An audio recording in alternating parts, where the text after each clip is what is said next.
Muy buenas estudiantes, bienvenidos nuevamente a este bloque de videos. La idea el día de hoy es que podamos ver el tema del crédito y su normativa en Costa Rica. Estamos para servirles. Vamos a seguir con este tema del crédito y la idea es que ustedes vayan familiarizándose, vayan conociendo a cabalidad el tema referente al día de hoy. Bueno, primero que todo, vamos a analizar algunos componentes del crédito en nuestro país. Primero, para conocer un poquito esta terminología, vamos a adentrarnos un poco en algunos conceptos que son importantes para que ustedes se vayan familiarizando y vayan interiorizando un poquito más el conocimiento acerca del tema crediticio. En primera instancia, tenemos el valor. El valor de un crédito está referido en términos monetarios de este, en otras palabras, la suma de crédito, transacción de bienes tangibles, préstamo o intangibles crédito que tienen un valor para las partes involucradas. Entonces, en algún momento va a tener un valor monetario y esto pues le va a dar validez precisamente tanto a la entidad financiera como para la persona interesada con el propósito de adquirir esa cantidad de dinero y utilizarla en los recursos que esa persona lo necesite en el momento propicio, ¿verdad?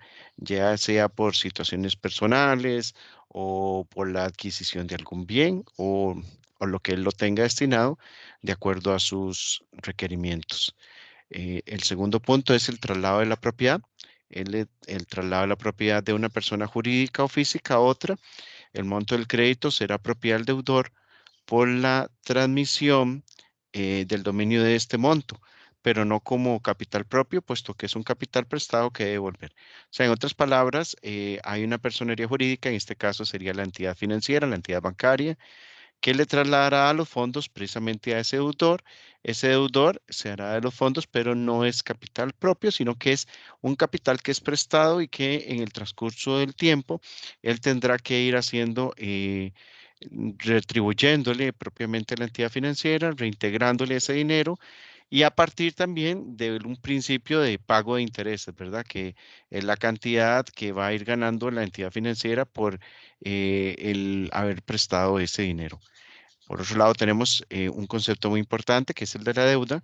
El deudor tiene la obligación de devolver lo que le fue prestado. Entonces, la condición de reembolso que asume el que recibe el crédito crea una deuda igual al importe del capital prestado. Entonces, al final de cuentas, esta persona se hace de una deuda y tiene que ir honrando esa deuda, ¿verdad? No se vale decir simplemente de que ya me hago la deuda y me hago la vista gorda. No, hay un compromiso de por medio en donde el deudor tiene que irle retribuyendo propiamente con el paso del tiempo a la entidad financiera. Por eso ahí, aquí tenemos ya el amarre de otro de los conceptos, que es precisamente el tiempo que es donde se entregan recursos en el presente para una devolución en el futuro.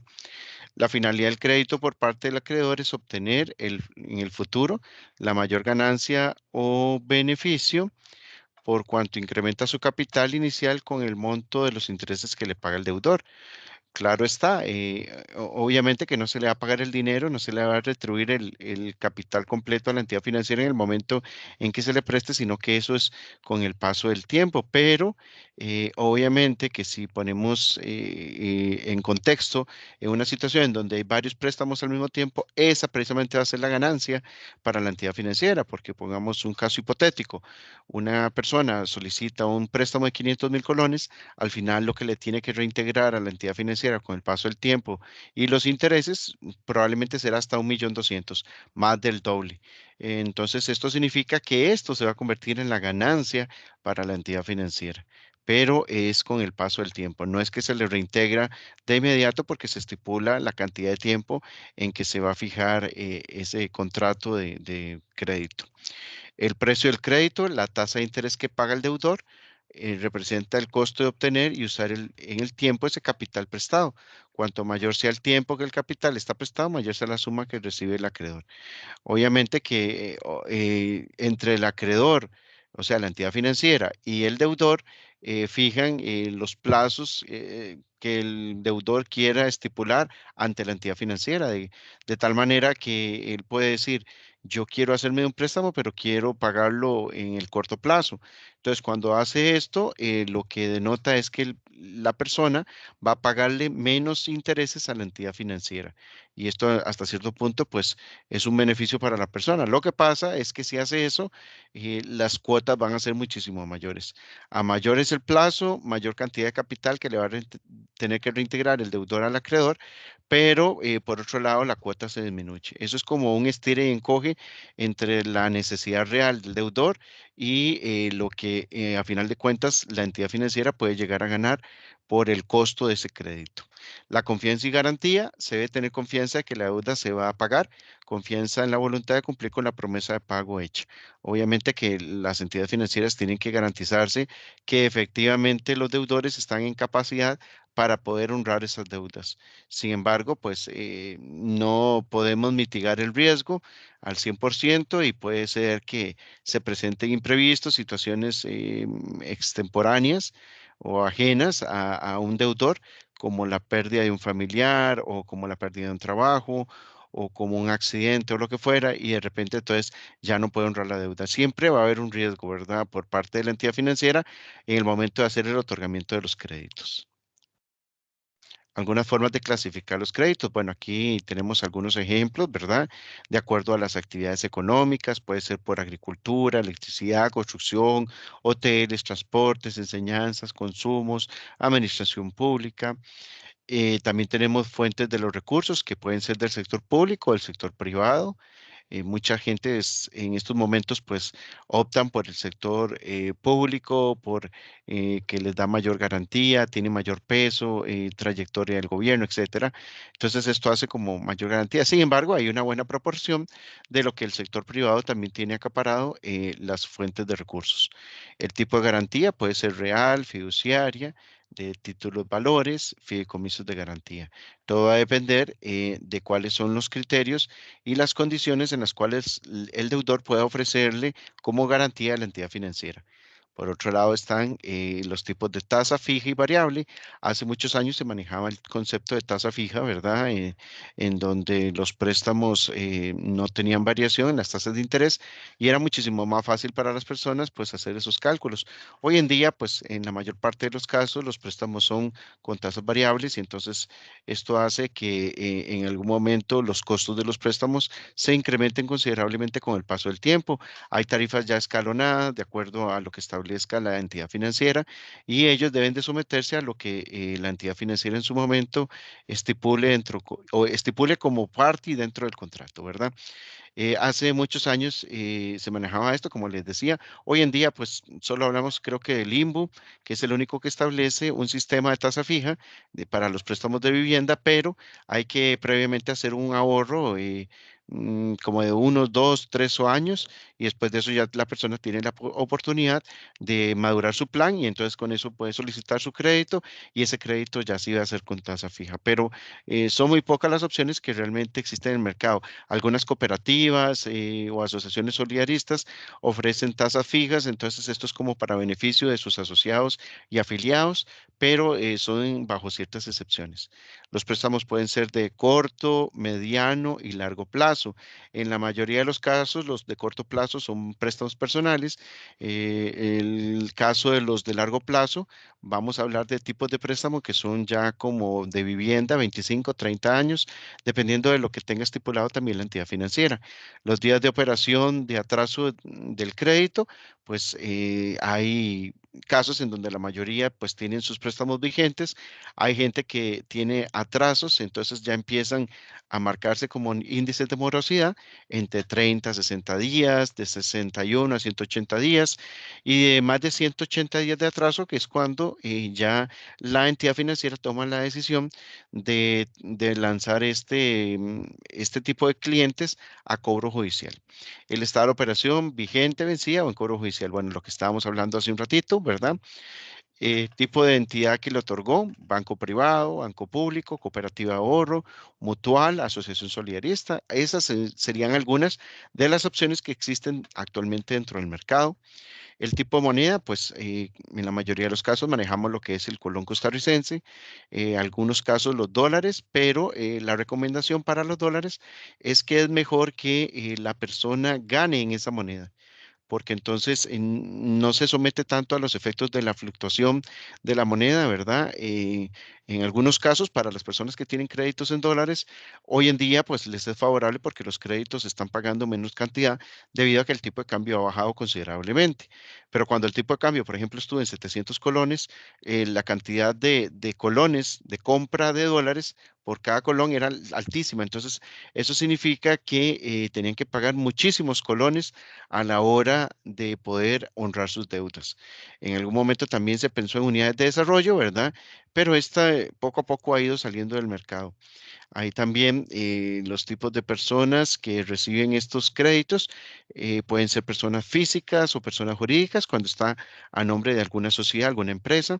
Y los tipos de operación: operaciones directas, pueden ser también con tarjetas de crédito o con líneas de crédito. Esas serían las opciones de las que ofrece el mercado. Productos crediticios del mercado costarricense: aquí tenemos algunos ejemplos. Los créditos directos, que son los más comunes y corresponden a un monto que debe cancelarse en un plazo determinado a la tasa de interés pactada, que es en muchos de los que mantenemos actualmente en el sistema financiero.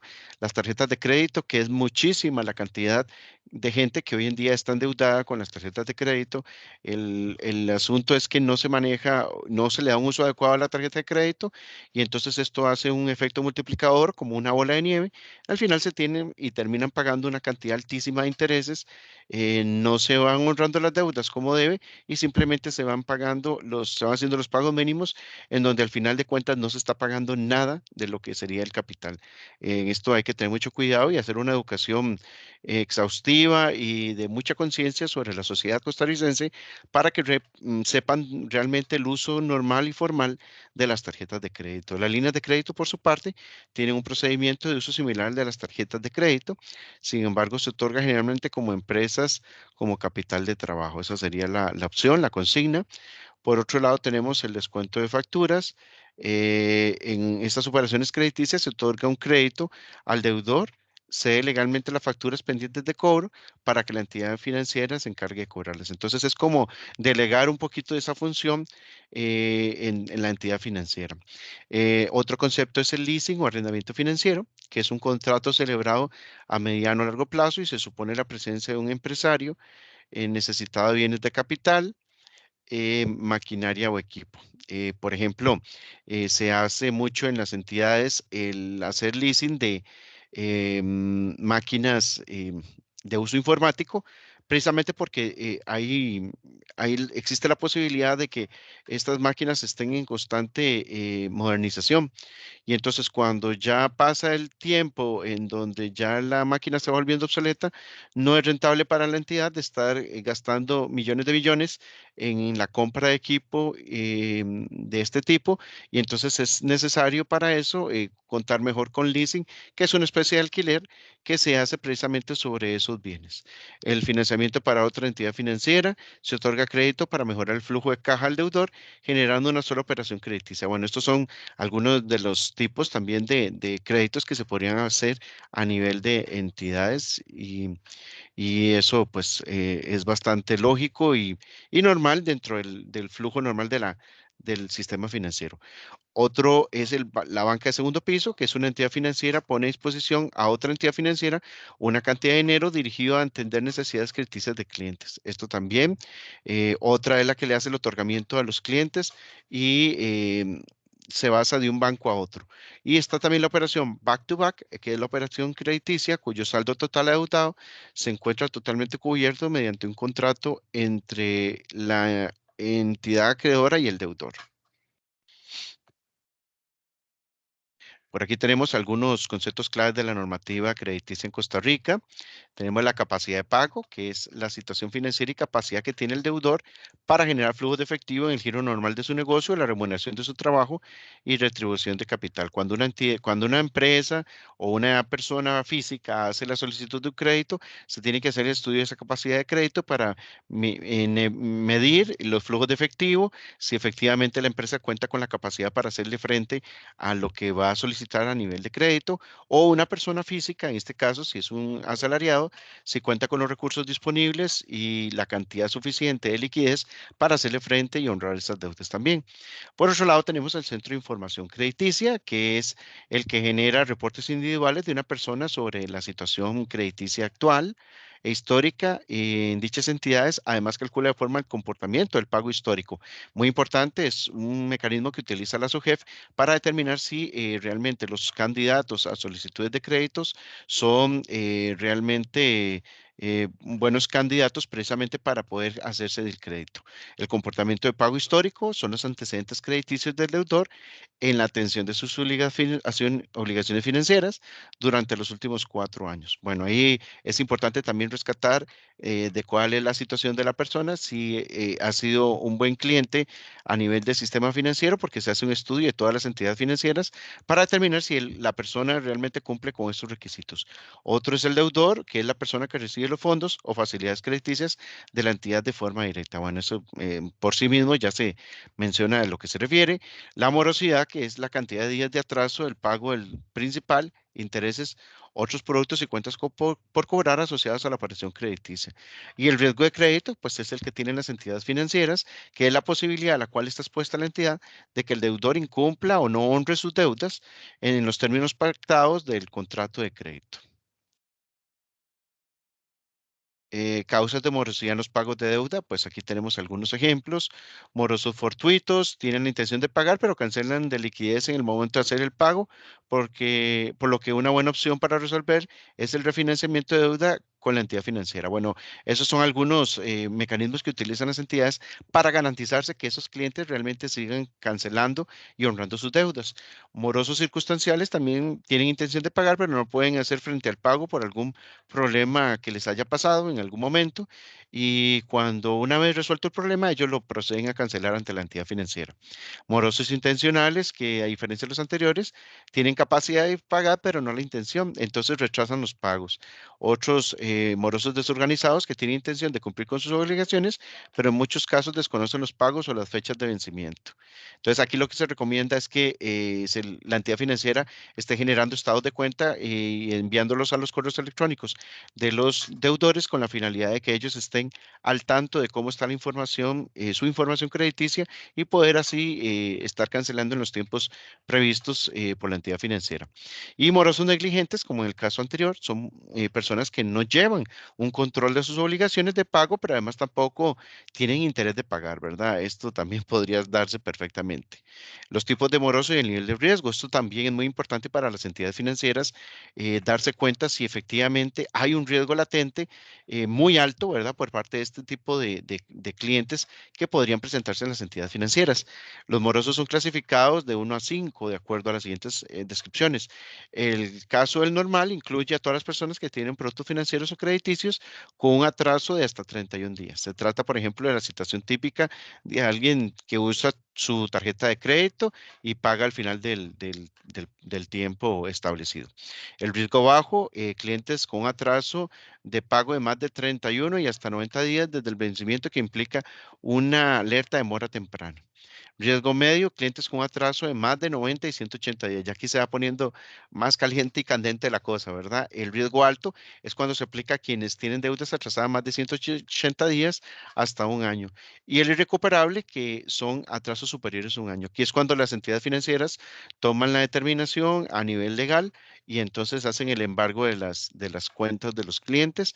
Si un cliente, por ejemplo, tiene diferentes embargos en diferentes entidades financieras, solo aplica un embargo por persona. Entonces, esto significa que si tiene varias deudas con diferentes entidades, solo aplicará para la primera y cuando termine de cancelar ese primer entidad financiera, brinca a la segunda y después brinca a la tercera y ahí va.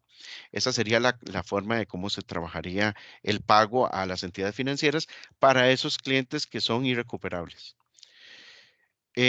También tenemos aquí lo que es el Reglamento de Información Crediticia, que en su artículo 3 dice, el SIC es una aplicación informática que con base en la información que remitan las entidades financieras en el marco de la supervisión, genera reportes individuales de una persona sobre su situación crediticia, actual e histórica en las entidades y calcula para la persona el nivel de comportamiento de pago histórico según lo establecido en el Reglamento para la calificación de deudores.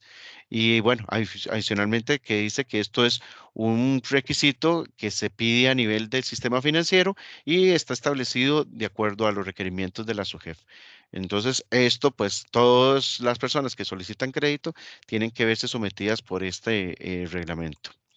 Conceptos importantes de la norma crediticia: el deudor, persona que recibe fondos o facilidades crediticias en forma directa; saldo total adeudado, suma el saldo principal directo, saldo principal contingente por su equivalente según el artículo 13, intereses, otros productos y cuentas por cobrar asociadas a una operación crediticia; y la capacidad de pago, que es la capacidad que tiene el deudor para generar flujos de efectivo que le permitan atender esas obligaciones financieras y las condiciones pactadas con la entidad financiera. Bueno, aquí algunos tipos de garantías, que eso sería importante que después ustedes lo repasen, dentro de las que se destacan en el caso de las compras de terrenos o propiedades, están las hipotecas, están la cédula hipotecaria, la prenda peinación, que se hace en este caso sobre los bienes muebles, ¿verdad? Cuando prendamos un vehículo, por ejemplo. Entonces también se hace sobre títulos valores, entonces se hace peinoración de títulos, ¿verdad? Entonces los títulos son los que responden ante una morosidad, ¿verdad? O ante un incobrable. Bono de prenda, depósitos, instrumentos financieros, back to back, participación en los fondos de inversión, operaciones crediticias otorgadas también o supervisadas por la SUGEF. Aquí también tenemos lo que son los niveles de capacidad de pago, el nivel 1, criterios de calificación.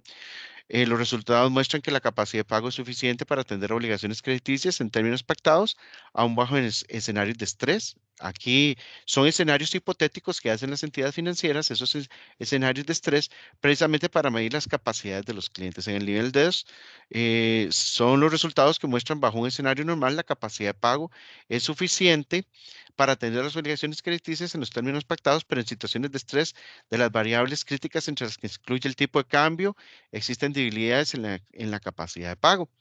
Por otro lado, el nivel 3, los resultados muestran que bajo un escenario normal existen debilidades en la capacidad de pago para atender obligaciones crediticias en los términos pactados y no pueden ser superadas en el transcurso de un año. Y el nivel 4, los resultados que muestran que bajo un escenario normal, el deudor no tiene capacidad de pago para atender las obligaciones crediticias. Entonces, es importante que las entidades financieras se garanticen que efectivamente los clientes están en capacidad para poder rendir cuentas ante el pago de sus deudas. Tipos de autorización. Autorización para que todas las entidades consulten y usen los datos. Autorizaciones específicas para que la entidad tramite la autorización, consulte una única vez. Y la autorización para que una entidad obtenga y entregue el reporte directamente a la persona interesada una única vez, en cuyo caso la información contenida en el reporte solo podrá ser utilizada por la persona que la gestione. Algunas siglas importantes para efectos de los estados financieros utilizados precisamente por las entidades financieras una vez que se hace la revisión de si las empresas cuentan con los recursos y los flujos de efectivo disponible y los estados financieros los sustentan para poder hacer el otorgamiento de créditos. Entonces están estas NIF, que son las normas internacionales de la información financiera. Están las normas internacionales de contabilidad también, las NIC, que son como parte de los requisitos también que deben de someterse las empresas una vez que hacen las solicitudes de crédito y en este caso las entidades financieras deben hacer revisión exhaustiva de estas normas internacionales para determinar si efectivamente se está haciendo el cumplimiento de lo que establecen los reglamentos a nivel nacional e internacional. Bueno, estos serían los temas de hoy, muchachos. Cualquier cosa, estamos a la orden y muchas gracias. Nos veríamos en la próxima tutoría. Muy amables.